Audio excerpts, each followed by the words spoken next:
Welcome to the Gems of Motherhood. I'm your host, Sharon Khan. I'm here to connect you with some amazing gems of mothers from all walks of life. Each week, you'll hear interviews as well as resources and actionable tips that you can implement in your daily life to be the best gem God has called you to be. Thanks for walking this journey with me today, and don't forget to subscribe to the show.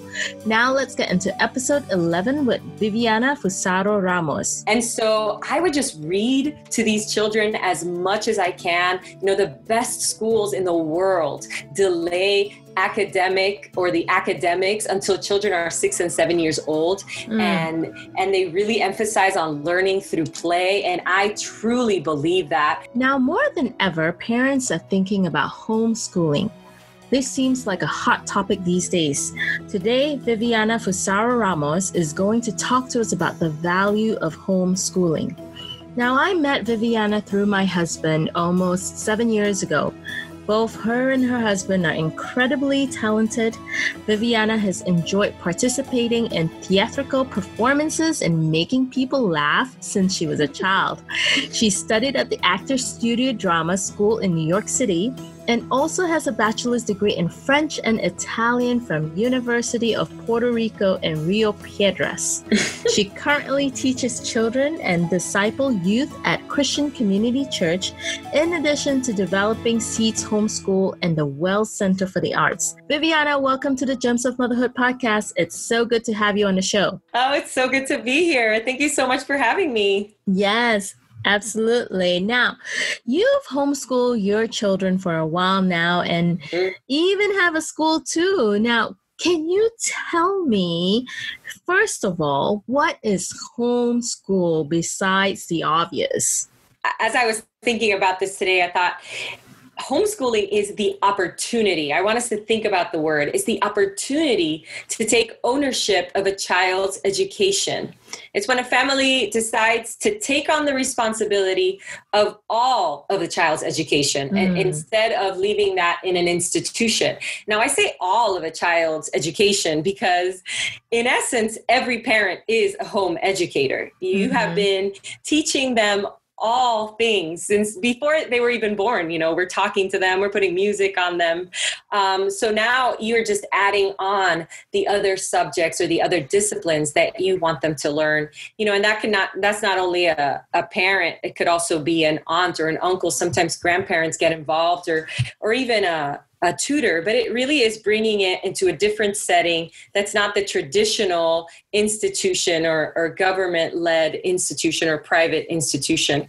And what's valuable about that, especially as believers, is that we have the opportunity to train our children 24 hours a day. So it's really living out the Shema, the Deuteronomy 6:4-7, that says, these commandments that I give you today are to be upon your hearts. Impress them on your children. Talk to them when you sit at home and when you walk along the road and when you lie down and when you get up. This is a constant 24/7 commandment that we get in the word. And so when it is through homeschooling, it truly is an opportunity. And I remember this because a lot of people say, oh, you're so fanatical about your faith, like everything has to do with God. But I read that and we are called to have the Lord in every area of our life and to be talking about the Lord with our children in all the time and through everything, through science, through history, through math. Yes, even through math. That may be because you're frustrated with math and you're teaching your children how to rely on the Spirit when something is hard. It's not because, something beautiful and inspirational about math necessarily. But yeah, it really is an opportunity to live out your faith with your children and to teach them that our whole life is meant to be lived out before God. I love that. I love what you said about it being an opportunity, which is so true. Why did you choose to homeschool your children? And how did you even begin to homeschool? Yeah, when Jesus said, there's a time and he tells his disciples, you did not choose me, but I chose you and I appointed you to bear much fruit. That's kind of how I feel about homeschooling. I didn't start homeschooling because I had a conviction to homeschool. I had never planned on homeschooling. I didn't know anyone who had homeschooled their children, but God engineered my circumstances as he does many times to show us the way that we should go. So I say that homeschooling fell on my lap. My husband and I were called to Puerto Rico as missionaries, and my husband worked in a school and I was home with my little ones. And I had taught preschool as a theater teacher. And so I knew a little bit about teaching young children, and I love education, but that's not what qualifies me to homeschool my children. What qualifies me is that God gives me the strength to do it. But in my case, I had done preschool. So I said, okay, well, I'll go through this, I'll do it. It's how hard can it be? And every year we just looked at it and said, okay, this is working for our family. It didn't make sense for me to go get a full-time job to pray in Puerto Rico to pay for a private education that I didn't even felt passionate about. There was no school here that I loved that was worth me going out to try to pay for when I could do something at home that worked better for our family. And I said, well, I don't know how long I'll do that. People always ask you, are you going to do it till high school? I didn't know if I was going to do it till high school. I was taking it 1 year at a time, and every year we just decided, all right, let's keep going. And I've never taught a child to read. I'm going through kindergarten, first grade. Every year the Lord was faithful, and he's given me everything that I need. I say every year I go back to school. So for me this year, I'm going back to 5th grade because my oldest are 5th graders. So I go back to school every year and God gives me the strength. Now that I've done it for 7 years, I'm totally hooked and I'm convinced that it is the best option for our family. And if the Lord gives me strength, I would love to homeschool my kids through high school. So then you also said, how do you even begin to homeschool? And I will just say, pray. Now, Luke 14:28, Jesus says, suppose that one of you wants to build a tower. Will he not first sit down and estimate the cost to see if he has enough money to complete it? I will say, ask God to give you a vision for your homeschooling. Why are you homeschooling? Now, for you, maybe, because the current system, what's happening, I can't imagine sending my kids back, or I'm not pleased with what my school is offering. So I'm just going to take ownership of that. It's an opportunity. Right. But even if it is for a year, why are you doing it? And what is the goal of the education? What do you want your children to be as people, not in their professions, but what do you desire, you and your spouse desire for your children when they leave your home? And that even helps you in the moment if you're going to choose a school or if you're going to go back to a regular school, if that is what your family decides, you're going to choose according to that vision that God has given you for your particular child. And you need to do this first because Sharon, there are so many options out there. And right. If you don't sit down and say, what is important for us? What are the values that are important to our family? It's going to be hard for you to choose what curriculum you're going to do or what materials are you going to use. And God will be faithful to give you a vision for your children and for your homeschool. And that becomes your filter. Then you add any kind of other programming or activities or sports because you're planning with the end in mind. As educators, we said that's like a design that you know what the end is, and then you do backwards planning. You say, well, in order to get to that point, what do I need to do for the child to learn that? But right. You need to always have the end in mind in order to plan wisely. And even though it may get tweaked through the years, it gives you a firm foundation. You need to find out what the requirements of your state are because they vary from state to state. Homeschool Legal Defense Association is a wonderful resource that will give you information of your state. And then you enlist your team. You find your support. Who's going to help? Is it a grandparent? Is your spouse going to be involved? Are there support groups out there that you can get involved in? And that will really help you kind of start your journey. Awesome. Now, what is the difference between homeschooling versus private school versus public school, besides the cost of it? Besides the cost, homeschooling is not an institution. The family is an institution, but it's not necessarily, education is not confined to a particular building or place. Usually it's at home and there are less students. It's a parent or a family member or a tutor who takes the ownership of this education. You can decide what curriculum you're going to do and what teacher, who's going to be the teacher. You can't really do that in a school. And you have greater flexibility, again, depending on your state. But when you homeschool, you can manage your calendar. You can manage what subjects your child learns when. And so there's greater flexibility in that. Obviously, the private school is an institution, and that could be either Christian or secular, just like homeschooling, because you can homeschool with a secular worldview. And then there's a cost to it versus the public education, which, as we know, is funded by the state and managed by the state. But it definitely has more of it is a humanistic worldview, and you have less flexibility because that is what you can't control necessarily what your children are learning in the school. Right, obviously. Now, what are your thoughts on virtual teaching? I mean, it seems like many schools are headed towards that direction, and there are a lot of private classes that are also offering virtual teaching. Do you consider that as homeschooling? Well, that was the big topic, right? I would tell my friends that we're doing that at home. I said, don't get discouraged. That's not homeschooling. The virtual teaching or trying to keep up with whatever the requirements were in the classroom with a particular teacher that it was now passed on to your home. That is not homeschooling. Again, you have greater flexibility when you are the parent, when you own the curriculum and what those choices are.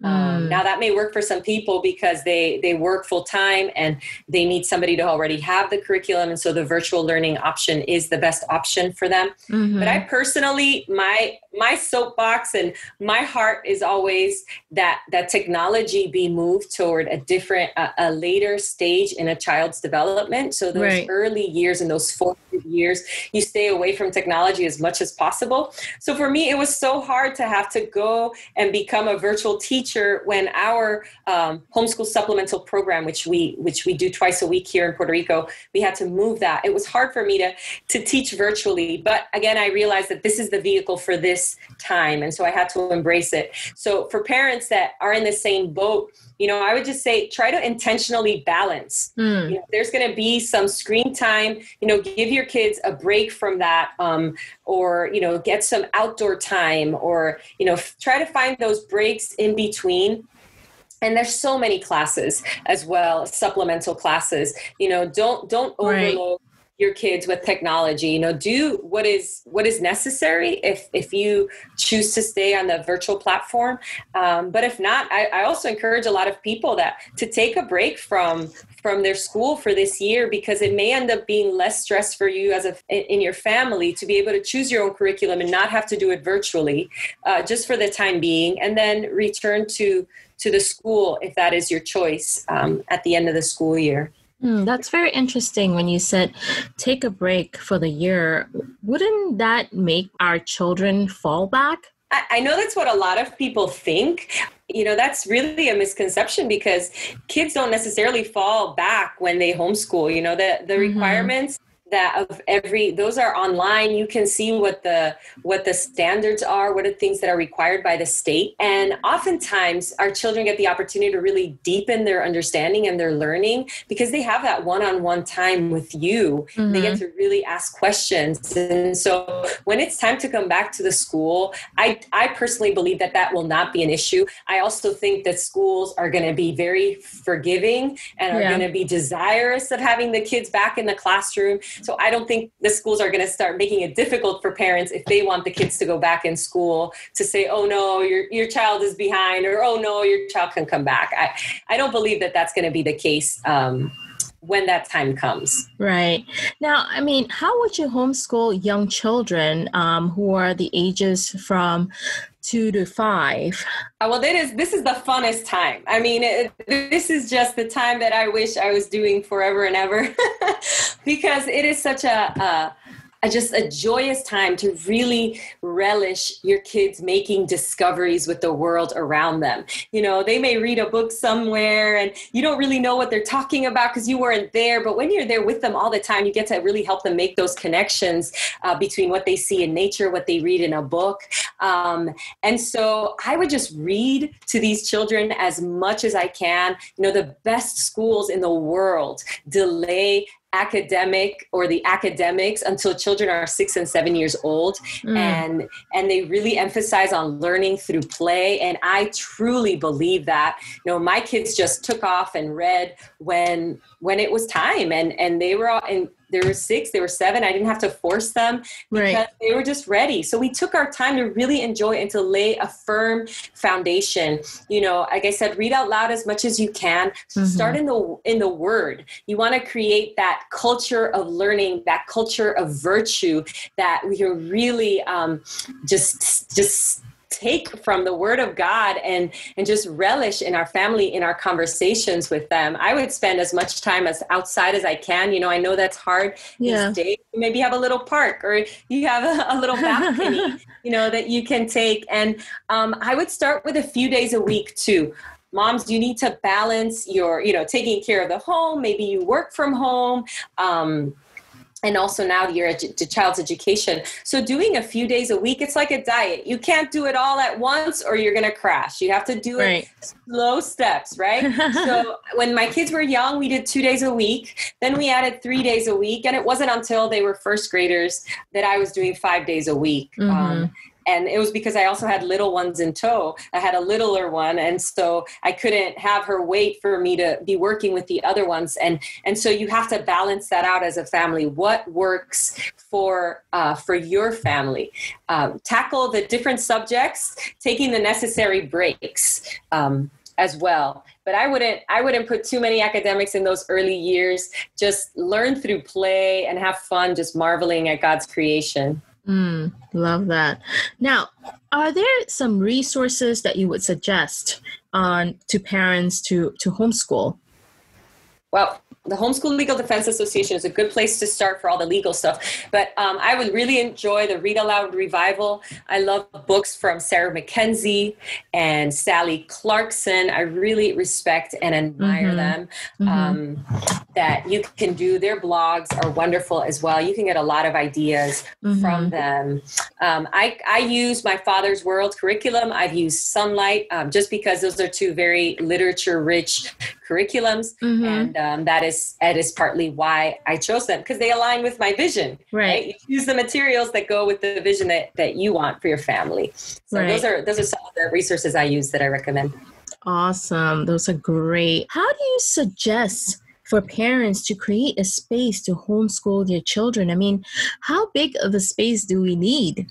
You truly don't need such a big space, but it is important that you have a designated space. Now, I know people that do it all throughout their homes because truly we learn all the time, inside, outside. But for me, I think it is special to have a place that you meet with your children when you gather with them. And in those early years, you have like that circle time. But it can change with time. You know, there was a time where I was downstairs because I had the little baby and I had to be just aware of all of them. There was a time where I was in this tiny hallway. So it's not really so important. And now I have a big room. I have a whole a whole classroom. One of our bedrooms became a classroom here. But more of which space you use, I would think, what kind of space do I want to create? So I would suggest that it's inviting, that there's some natural light. Right. Your materials are accessible and clear, like maybe clear canisters. Have a carpet, a comfy chair or a sofa where you can read with your kids. And of course, you're going to need a table and some chairs that are the size that is appropriate for your children. If the dining space is what's available for you, because I know many people who use their dining room table, then you want to set up a bookshelf or a little cart that has everything that you need that you can move back and forth, or some baskets that are close enough, and that you can just take what you need and set it up and then clear it up as well. So just make it special, whatever that is. Make it a designated space and a special place for you to meet with your kids. That's nice. I think it helps them to focus too, and to know that this is the place, this is where school begins. It kind of sets that routine. And speaking about that, what are some daily routines and habits should parents practice? I'm glad you asked that, because it also starts with us. This is going to be a challenge. Right. This is going to challenge you because it's going to make you be more disciplined. And like the word says, no discipline seems good at the moment, but it yields a fruit. Okay. So I suggest waking up before your kids do and get ready yourself. I mean, it doesn't have to be full makeup and dress. Maybe it's just putting on your workout gear, whatever it is, but get out of your pajamas. Make yourself that you're ready for the day. I know that when you have babies, it's very hard. So again, this is going to be different in the different stages that you're in. And also be in the Word, even if it's 2 minutes, even if it's just a small prayer. Remember, this is a marathon. We're not sprinting here. This is a daily, laying down of your life to serve your little ones, right? And to be with them all the time. You have to constantly be in prayer, asking God to help you. And when I say be in the Word, it may just be that the Bible study you do with your children is your Bible study for the day. And that is perfectly fine. I have been humbled by reading Noah's Ark with my kids when they were 3 and just bawling my face off because God was speaking to me in that moment about him shutting the door of the ark. And I was just like, the Lord shut the door. My kids just look at me like, why is she crying? It's because he was showing me something. So he will speak to you, even if it's in the devotion with your kids. That's why it's good to keep that first thing in the day. Yeah. Be in the Word and in worship with your kids, because it really gets your heart ready for what the day is going to bring. Right. And again, there are days that are hard, and it's not going to be perfect, and it's going to look ugly, and you're going to say, all right, tomorrow's a new day.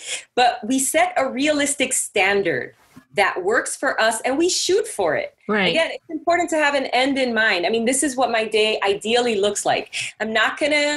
It's not going to ruin my life if we don't do it. I can't be a slave to it, but I have something where I'm shooting for. I have something that I desire, and I work towards it. If it works today, good. If not, I'll try again tomorrow. Get back on the wagon. But have it, Yeah. It really helps them. It helps the kids thrive as well. Right. Because children thrive on routine, and it is important for them to know what is expected of them. God is a God of order. Right. And that is not a bad thing. We see the law and we see order like, oh, it's crippling, oh, it's limiting, but it really isn't. When we embrace that God prescribed order, then we realize that there is freedom within the order, and then we can be flexible. But you need to get into a rhythm before you can start changing things around. That's why it's important to really get into a routine in your days that is predictable, and it gives your kids a sense of security. Right. That's so true. When we were talking about creating a space and talking about routine and habits for those younger children who have short attention span, what if on a certain day they can go for a half hour, and then on another day they can only go for 5 minutes? What do? Do you force them to sit? Do you take a break? Do you just cancel the whole class and start the next day? What do you do? That's awesome. I'm glad you asked that, because, and this is something that I'm going to mention in a little bit, but you have to remember that you're teaching a child. You're not teaching a curriculum. Your child is always more important than the curriculum. You know how far your kid can go. You know if they had a hard night and they can only take 5 minutes of this, or if only take 15 minutes of that. My daughter struggled with writing and my son didn't. And I knew what I could expect of her. God is going to give you wisdom and know when it's not manipulation, when it's truly that they can't. But that's why it's important for you to be kind of ahead of the game, because then you can modify and say, all right, we're not going to do this now. This is how we're going to change it. And so when you think about routine, I use the word slave because, as moms, sometimes we set ourselves and we want to just do it this certain way, and we need to be flexible. Right. If you have an order. So some people prefer a schedule with hours, like this minute to this minute. But if you think about it as a routine, at least that's what works for me. We do this, and then we do this, and then we do that. So depending on my kid's mood in a certain day, I say, oh boy, we need snack now. We need the snack. We can't wait until 10:45 for the snack. My child needs a snack today at this time. And so then you say, okay, so we stop now, we do the snack, and then we move on. Their sense of time, of how long something takes, is not ours. But an order, we do this, then we do that, then we do that. Yeah, that they can hold on to. So if you took less because you realized they couldn't stand more, and then the next day they can, that's not going to mess them up, because you're going to keep the order of events, as opposed to being strict with the amount of time you're going to spend on it. That's really good. Now, what are some actionable tips would you suggest to parents to organize their days? Well, get a good planner. For me, I'm old school. So I mean, if I can't do it in a computer or a phone, I really need to kind of touch the pages and erase and write with a pencil. But whatever planner works for you, get in the habit of looking at your whole month. When are you going to take breaks? When is grandma visiting? When do we have that big convention? Whatever it may be. And then on Sunday nights, you're going to check the whole week. Look at it. It doesn't take a long time. Just scan your week and then tweak. That's why the routine is important, because then you say, okay, now that I have a routine, then I can modify. And then I wanted to do that Thursday, but Thursday's not going to work because daddy's out of town. And so let's do that on Wednesday. And then Thursday, we're not going to do school. This week, we're going to move it to Wednesday. And that's perfectly fine, because you have that flexibility. So get in the habit of looking at the month and looking at the week. And of course, every day is a new day, because you may plan it and your child wakes up sick and you have to change it. Right. We have to hold loosely to our plans, but that doesn't mean we shouldn't make plans. We should plan, but then hold loosely and ask God to help lead you through every day. You don't need to spend 45 minutes per subject. Okay. You can go through it. I mean, I love Charlotte Mason. I didn't mention her before. She's an amazing educational philosopher. She's a Christian. She passed away. And she always speaks about doing your best work in a small amount of time. So we don't need to have a lot of time to teach our kids. You can teach them multiple subjects for a few minutes a day. Right. Or you can teach a few subjects one day and a few subjects another day. It's not, again, you have the flexibility. You don't need to do 7 subjects every day like a traditional classroom. You have the flexibility to do that. So that is something that I would really suggest for parents to do, to organize their days, because you're going to start with what is most important, and then you're going to just kind of plan accordingly of what your week and your days look like, and what needs to go and what needs to stay. Great. Now, I'm sure you may have done 1 or 2 mistakes, or maybe not, but if you have, I would love it if you can share 5 mistakes you've made over the years. Well, nobody loves to look at their mistakes, right?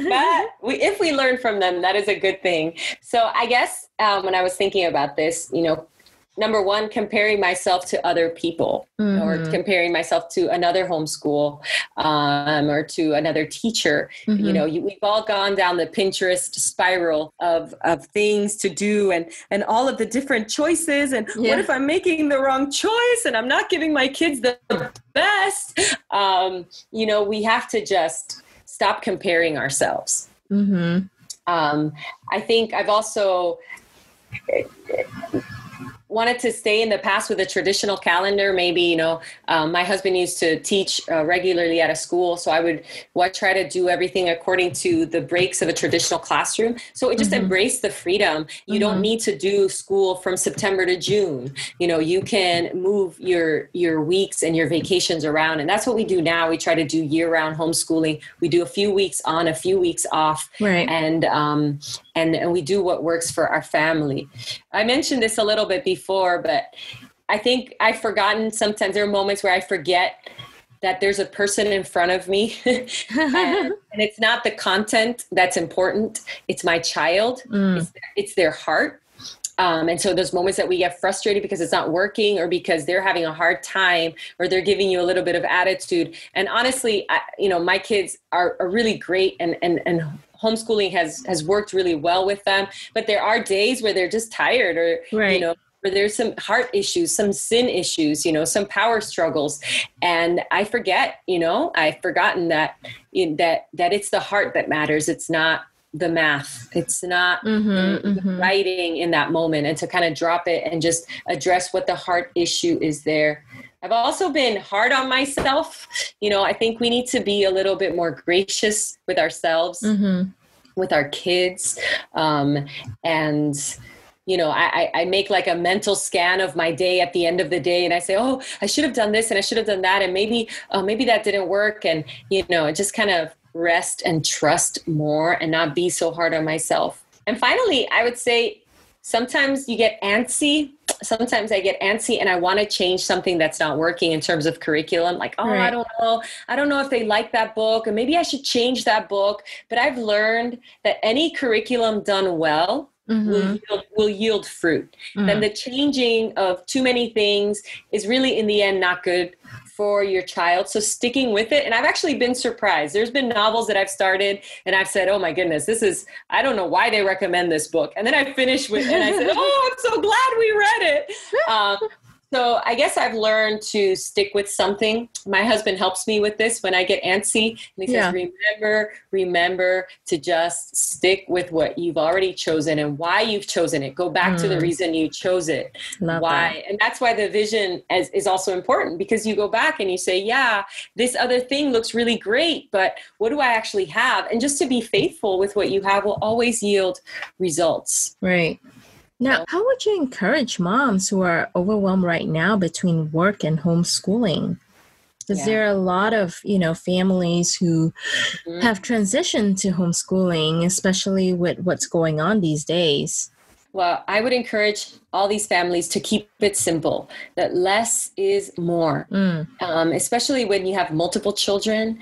You want to teach as many subjects together as you can. And then the things that are really age specific, like your math or your language arts, then do that separately. But you can teach many, many subjects together as a family, and that will really help the flow of your day.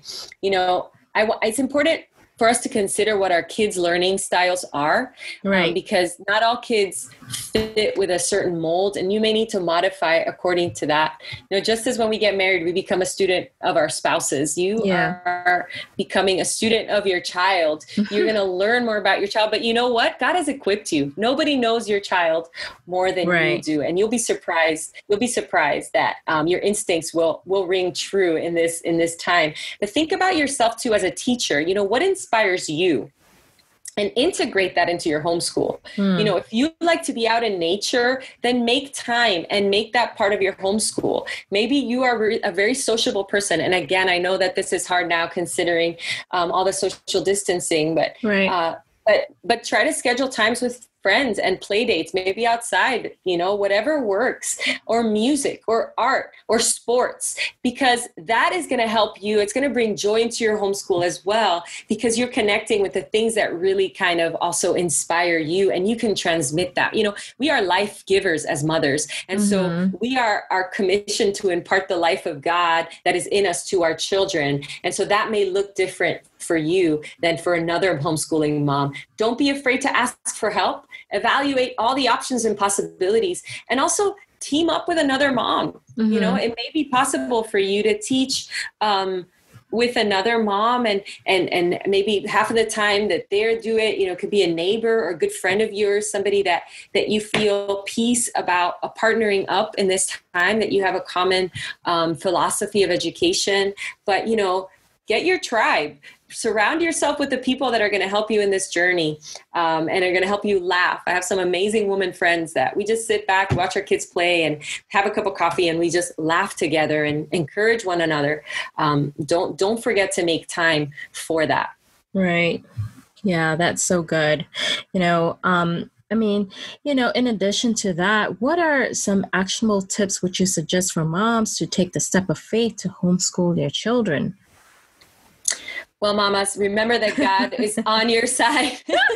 And as I said, he has equipped you for such a time as this. Amen. And as much as you may not believe it, like I said, no one is more equipped to teach your children. And with God's callings come his enablings. God will be faithful. He will provide everything that you need, and including the support, like I mentioned. Plan with the end in mind and enjoy.